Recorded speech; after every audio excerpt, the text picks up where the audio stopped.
हिंदी में यूपीएससी की तैयारी से संबंधित प्रोग्राम्स को देखने के लिए सब्सक्राइब करें स्टडी IQ IAS हिंदी। नमस्कार, study IQ IAS Hindi platform पर आपका स्वागत है। दोस्तों, आज की चर्चा में हम लोग बातचीत करने वाले हैं कि IAS परीक्षा की यदि आप तैयारी के बारे में विचार कर रहे हैं तो फिर अभी से आपको किस तरीके से अपने सभी विषयों को बेहतर तरीके से समझते हुए एक एक करके पढ़ने की आवश्यकता है और साथ ही विषयों की समझ में किन बातों का ध्यान रखना ज़रूरी है ताकि आप प्रारंभिक परीक्षा और मुख्य परीक्षा दोनों के दृष्टिकोण से अपने पूरे पाठ्यक्रम को सुचारू तरीके से और सुव्यवस्थित तरीके से तैयार करें, है ना। देखो, जब हम सिविल सेवा परीक्षा की बात करते हैं तो फिर जब हम उसके पाठ्यक्रम को एक बार खंगालते हैं तो कई सारे ऐसे विषय हैं जिसके बारे में आपको जानकारी लेनी, जानकारी प्राप्त करना और उनके प्रति समझ विकसित करना बहुत अधिक ज़रूरी हो जाता है ना। तो ऐसे में आज की इस विशेष कक्षा में मेरी यह कोशिश है कि आपको इस बात का एहसास करवाया जाए, इस बात की समझ विकसित करवाई जाए कि हम विषयों को किस तरीके से ट्रीट करें, है ना। विषयों को किस तरीके से हमें समझते हुए आगे बढ़ना है, ये प्रथम वरीयता होनी चाहिए। कौन से विषयों पर अधिक फोकस करने की आवश्यकता है, कौन से विषयों को हमें बहुत ही साइंटिफिक वे में पढ़ने की आवश्यकता है, किन विषयों में किस तरीके से अपनी रणनीति अपनाने की ज़रूरत है। क्योंकि यार विषय कई सारे हैं। हम इकोनॉमी और ज्योग्राफी को एक ही ढर्रे में नहीं पढ़ सकते, है ना। हम इतिहास और पॉलिटी को एक ही ढर्रे में नहीं पढ़ सकते। सभी विषयों की अपनी विशेषताएं होती हैं और सभी विषयों को पढ़ने का जो तरीका है, पढ़ने की जो आवश्यकता है, जो अपेक्षा है, यह भी अलग अलग होती है। ये बहुत इंपॉर्टेंट है समझना, और यदि आप इस बात को समझ जाते हैं तो निश्चित तौर पर इससे आपको परीक्षा की तैयारी में आसानी हो सकती है ना। तो देखो, यहाँ पर समझना कि जब हम सिविल सेवा परीक्षा के दृष्टिकोण से विषयों के बारे में बात करते हैं तो फिर जो महत्वपूर्ण विषय हैं, इन विषयों की समझ में सबसे अधिक जरूरी है ये समझना कि भाई जो ये महत्वपूर्ण विषय हैं, ये कौन कौन से महत्वपूर्ण विषय हैं जिस पर फोकस करना जरूरी है। तो इसमें परंपरागत विषय सबसे पहले आ जाते हैं, जिसमें कि इतिहास, है ना, भूगोल, राज व्यवस्था, जिसको हम लोग अंग्रेजी में पॉलिटी भी कहते हैं, है कि नहीं। इसके अलावा अर्थव्यवस्था, है ना। इसके अलावा विज्ञान प्रौद्योगिकी, ये विषय आ जाते हैं। क्लियर है। जब हम और अधिक थोड़ा विस्तार में जाएं तो फिर मुख्य परीक्षा के दृष्टिकोण से जो अन्य महत्वपूर्ण विषय हैं, जैसे कि अंतरराष्ट्रीय संबंध, है ना, जैसे कि समाज, है ना, जैसे कि गवर्नेंस, है ना, इसे हिंदी में क्या कहा जाता है, शासन, ठीक है ना। तो ये सब कुछ ऐसे महत्वपूर्ण पक्ष हैं जो कि आपको समझना जरूरी हो जाता है। इसके अलावा एथिक्स का जो एक महत्वपूर्ण खंड है जीएस के पेपर 4 में, है ना। इसके अलावा जीएस के पेपर 3 में कई सारे ऐसे खंड हैं जैसे कि आपदा प्रबंधन, आंतरिक सुरक्षा, है ना, पर्यावरण एवं पारिस्थितिकी, है ना। ये सभी जो महत्वपूर्ण खंड हैं आपको अलग अलग पेपर्स में पढ़ने आवश्यक हो जाते हैं। अब यहाँ पर यह समझना जरूरी है कि आखिर इन तमाम विषयों के प्रति जो मेरी समझ है वो हम कैसे विकसित करें, किस तरीके से अपनी पढ़ाई में हम इन विषयों को शामिल करें ताकि हमें इन विषयों का जो कॉन्सेप्ट है, इन विषयों के संदर्भ में जो अवधारणाएं हैं वो भी मैं समझ पाऊं, और साथ ही जो केस स्टडी संबंधित गतिविधियां हैं वो भी मैं अच्छे तरीके से कर पाऊं, है ना। यहां पर देखो, इस बात को समझना कि जब हम पहले स्तर पर देखते हैं तो फिर वहां पर ध्यान रखना कि विषयों को पढ़ने के समय में आपको दो बातें निश्चित तौर पर ध्यान में रखने की आवश्यकता है।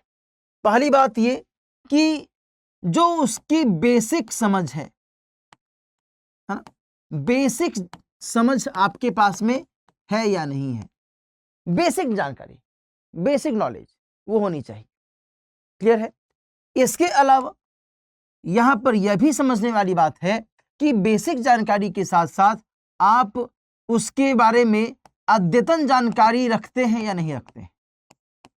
अद्यतन का मतलब क्या होता है? अपडेट जानकारी, है ना। अब मान लीजिए कि अर्थव्यवस्था में कोई भी टॉपिक आपने पढ़ा है तो उसके बारे में बेसिक कॉन्सेप्ट तो आपका क्लियर है, लेकिन अद्यतन कॉन्सेप्ट यदि क्लियर नहीं है, अद्यतन यदि आपके पास में उसके संदर्भ में जानकारी नहीं है, तो फिर वो आपको चेक करना हो, है ना। यहां पर इतिहास के स्तर पर भी बात करें, भूगोल के भी किसी भी स्तर पर यदि हम बात करें, तो आज के समय में जिस तरीके से सवाल पूछे जा रहे हैं, यहां पर अद्यतन जानकारी हर एक विषय के संदर्भ में बहुत मायने रखती है ना। अब चाहे हम प्राचीन भारत के इतिहास की बात करें, मध्यकालीन भारत के इतिहास की बात करें, आधुनिक भारत के इतिहास की बात करें, क्योंकि कई सारी ऐसी नई गतिविधियां चल रही हैं, उन नई गतिविधियों को मद्देनजर रखते हुए प्राचीन भारत से संबंधित, मध्यकालीन भारत से संबंधित भी सवाल बनने लगे हैं, है ना। तो ये अप्रोच आपके पास में है या नहीं है ना। इस अप्रोच के साथ आप अपनी पढ़ाई कर रहे हैं या नहीं कर रहे हैं, ये इंपॉर्टेंट हो जाता है। क्लियर है? तो यहां पर इन दोनों अप्रोचेस को ध्यान में रखना है। अब इसके लिए सभी विषय को आप यहां पर रख सकते हैं, चाहे वो हिस्ट्री हो, ज्योग्राफी हो, पॉलिटी हो, है ना। मान लीजिए पॉलिटी में ही हम लेकर के चलते हैं, तो कोई एग्जाम्पल ले लेते हैं, जैसे कि राज्यपाल की शक्तियों के संदर्भ में। अब राज्यपाल की शक्तियों के संदर्भ में जो अनुच्छेदों में बातें कही गई हैं, भारतीय संविधान के अनुच्छेद जो बातें कहता है, वो तो हम लोगों को बेसिक जानकारी के तौर पर पढ़नी है कि नहीं। लेकिन यदि कोई ऐसी भी गतिविधि हुई है, ऐसी भी कोई घटना घटी है जिसका सरोकार जुड़ा हुआ है अद्यतन जानकारी से, तो फिर यहां पर हमें इसको भी ध्यान में रखना है ना। जैसे एक छोटा सा एग्जांपल मैं हाल ही का लेना चाहूंगा कि पश्चिम बंगाल के मुख्यमंत्री महोदया ने अभी एक बात कही है कि भाई पश्चिम बंगाल का नाम परिवर्तित हो जाना चाहिए, और उन्होंने पहले भी इस बात को लेकर करके केंद्र सरकार से रिक्वेस्ट किया है, लेकिन अभी तक इस पर कोई खास पहल नहीं की गई है, कुछ खास इसमें कार्रवाई नहीं की गई है। तो ये तो एक अद्यतन गतिविधि होगी कि भाई राज्य के नाम को परिवर्तित करने से संबंधित मुख्यमंत्री महोदय ने अपनी बात कही। लेकिन भारतीय संविधान किसी भी राज्य के नाम में परिवर्तन के कंटेक्स्ट में क्या अनुच्छेद का जिक्र करता है, किस अनुच्छेद में इस तरीके से बातें कही गई हैं, क्या इसमें संविधान संशोधन की जरूरत होती है, क्या इसमें केंद्र सरकार के साधारण बहुमत की आवश्यकता होती है ना। इन तमाम पक्षों को हम वहां पर बेसिक जानकारी के स्तर पर समझ पाते हैं। तो कहने का अर्थ यह हुआ कि एक जो महत्वपूर्ण फैक्टर है वो आपको यहां पर होनी चाहिए। तीसरा जो एक महत्वपूर्ण फैक्टर है वो ये है कि आपके पास में मानचित्र का अध्ययन करने से संबंधित समझ है या नहीं, है ना। अब यहां पर दोस्तों ध्यान रखिएगा कि मानचित्र के स्तर पर न केवल भूगोल बल्कि आपको अंतर्राष्ट्रीय संबंध के संदर्भ में भी समझ होनी चाहिए, है ना। अब आप मान लीजिए कि अंतर्राष्ट्रीय संबंध पढ़ने के लिए बैठे और आपको यही नहीं पता है कि ऑस्ट्रिया कहां पर है और ऑस्ट्रेलिया कहां पर है, तब तो बहुत दिक्कत है ना। यदि आपको यही नहीं पता है कि मालदीव कहां है, मॉरिशस कहां है, तब फिर बहुत दिक्कत है ना। यानी कि आपके पास में मानचित्र के आधार पर अध्ययन जरूर होना चाहिए, और ये आपको कॉन्टिन्यूटी के साथ में बनाए रखना है। ऐसा नहीं है कि ठीक है आज पढ़ा कल छोड़ दिया, नहीं।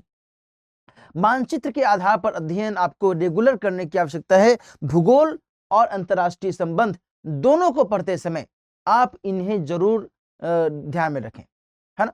चाहे आप कोई भी भूगोल पढ़ रहे हो, भौतिक भूगोल पढ़ रहे हो या फिर जो समुद्री भूगोल है वो आप पढ़ रहे हो, कोई भी आप भूगोल से संबंधित पाठ्य पुस्तक में कुछ भी पढ़ रहे हैं, तो फिर हमेशा मानचित्र का अध्ययन कीजिए, लोकेट कीजिए कि मान लीजिए किसी खनिज संसाधन के बारे में आप पढ़ रहे हैं, है ना। बॉक्साइट कहाँ पर पाया जाता है, एल्यूमिनियम कहाँ पर पाया जाता है, लोहा कहाँ पर पाया जाता है ना। कौन सा परिवहन मार्ग कहाँ से कहाँ तक गुजरता है, तो ये आपको मैप के माध्यम से देखना चाहिए। तभी आप दुरुस्त तरीके से भूगोल में हो या फिर अंतर्राष्ट्रीय संबंध में हो, इन दोनों में आप अच्छे से परफॉर्म कर पाएंगे, है ना। समझ में आ रही है ना बात। तो ये चीजें यहाँ पर आपको विषय के प्रति समझ विकसित करने में बहुत उपयोगी हो सकती हैं, बहुत महत्वपूर्ण हो सकती हैं। इसके अलावा जो एक चौथी बात है वह यह है कि आप विषय के प्रति समझ विकसित करने के लिए पाठ्यक्रम का नियमित तौर पर अध्ययन कर रहे हैं या नहीं, है ना। नियमित तौर पर पढ़ना यह बहुत जरूरी है। पाठ्यक्रम में क्या कहा गया है, यूपीएससी का सिलेबस क्या कहता है। ऐसा नहीं कि हम एक मोटी सी पुस्तक लेकर करके उसमें पूरा का पूरा अपना जीवन निवेश कर दिए, ऐसा नहीं होना चाहिए। पाठ्यक्रम के आधार पर आपकी तैयारी होनी चाहिए, है ना। और देन फिर उसके आधार पर आप जब आगे बढ़ते हैं तो फिर चीजें आपके लिए सहज और सरल हो जाती हैं। क्लियर है। इसके अलावा विषय के प्रति समझ को विकसित करने के लिए आपको जो प्रीवियस ईयर क्वेश्चंस हैं उसे भी हमेशा देखते रहना चाहिए, है ना, क्योंकि वह एक गाइडलाइन के तौर पर काम करता है कि अच्छा इसमें इस तरीके से सवाल बनते हैं, इस टॉपिक में इस विषय में ऐसे ऐसे सवाल बने हैं अभी तक, तो हमें अपनी पढ़ाई में भी उस अप्रोच को गेन करना है, उस अप्रोच को शामिल करना है ना। और तब जाकर करके आप सही दिशा में सही ट्रैक पर आगे बढ़ते हुए और अपनी पढ़ाई को और बेहतर तरीके से रिफाइन कर सकते हैं। क्लियर। तो ये जो तमाम बातें हैं, ये तमाम बातें मैंने आपको अभी जो बताई हैं, ये सिविल सेवा परीक्षा की तैयारी के संदर्भ में बहुत उपयोगी, बहुत महत्वपूर्ण है। आप अपने पाठ्यक्रम के माध्यम से, आप अपने विषयों के प्रति समझ को बेहतर करने के माध्यम से अपनी तैयारी को और अच्छा कर सकते हैं। इस बीच इसी पूरे विषय को, इसी पूरे वस्तु स्थिति को मद्देनजर रखते हुए स्टडी IQ IAS टीम के माध्यम से एक बहुत ही महत्वपूर्ण कोर्स की शुरुआत की गई है। यह P2I बैच जो है ये शुरू हो चुका है, और यदि आपने अभी तक इसमें एडमिशन नहीं लिया है और आप चाह रहे हैं कि बहुत बेहतर तरीके से प्लान्ड वे में, साइंटिफिक वे में अपनी तैयारी को सुचारू तरीके से आगे बढ़ाएं और अपनी तैयारी को हम बेहतर तरीके से और अच्छा कर सकें, तो फिर आप सभी का स्वागत है इस बैच में। 16 जनवरी को इस बैच में एडमिशन की अंतिम तिथि निर्धारित की गई है। यदि आप अभी तक इसमें एडमिशन नहीं लिए हैं तो दिलीप लाइव कोड का इस्तेमाल करते हुए इस कोर्स को ज्वाइन कर सकते हैं। मात्र 23,999 रुपए में यह कंप्लीट कोर्स आपके लिए अवेलेबल है ना।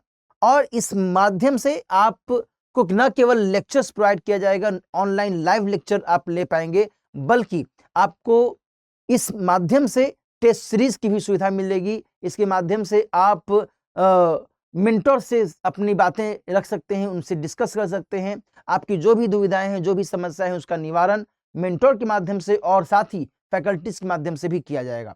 इससे आप अपनी पढ़ाई सुचारू तरीके से, बहुत आसानी से और सरल तरीके से कर सकते हैं। ध्यान रखिएगा कि यह जो कोर्स है ये IAS 2025 के मद्देनजर बहुत ही महत्वपूर्ण भूमिका निभाता है। यदि आप समय की बचत करना चाहते हैं, अपने समय का निवेश सही तरीके से करना चाहते हैं, अपने समय का निवेश ससमय तरीके से करना चाहते हैं, तो फिर आपका इसमें स्वागत है और इसके माध्यम से आप अपनी तैयारी निश्चित तौर पर बेहतर कर सकते हैं, है ना। तो ये एक महत्वपूर्ण सूचना है, इसके माध्यम से आप इस कोर्स को ज्वाइन कर सकते हैं। इसके अलावा यदि आप मुझसे टेलीग्राम चैनल से जुड़ना चाहते हैं तो मेरा टेलीग्राम ID है dilip.kumar@01, है ना। ये मेरा टेलीग्राम ID, आप मुझसे इस पर जुड़ सकते हैं। मैं हमेशा इस पर कुछ ना कुछ इन्फॉर्मेशन देता रहता हूँ। साथ ही यदि आप मुझसे मेल ID से जुड़ना चाहते हैं तो फिर मेरा मेल ID है dilip.kumar@studyiq.com। कोई भी आपकी यदि क्वेरी है तो आप मुझसे इस मेल ID पर अपनी क्वेरी रख सकते हैं। आपके क्वेरी का जवाब देने की मैं हर संभव कोशिश करूंगा। ठीक है, आज की चर्चा यहीं पर समाप्त करते हैं। मिलते हैं किसी और टॉपिक के साथ। अपना ख्याल रखिए। All the best. हिंदी में यूपीएससी की तैयारी से संबंधित प्रोग्राम्स को देखने के लिए सब्सक्राइब करें स्टडी IQ IAS हिंदी।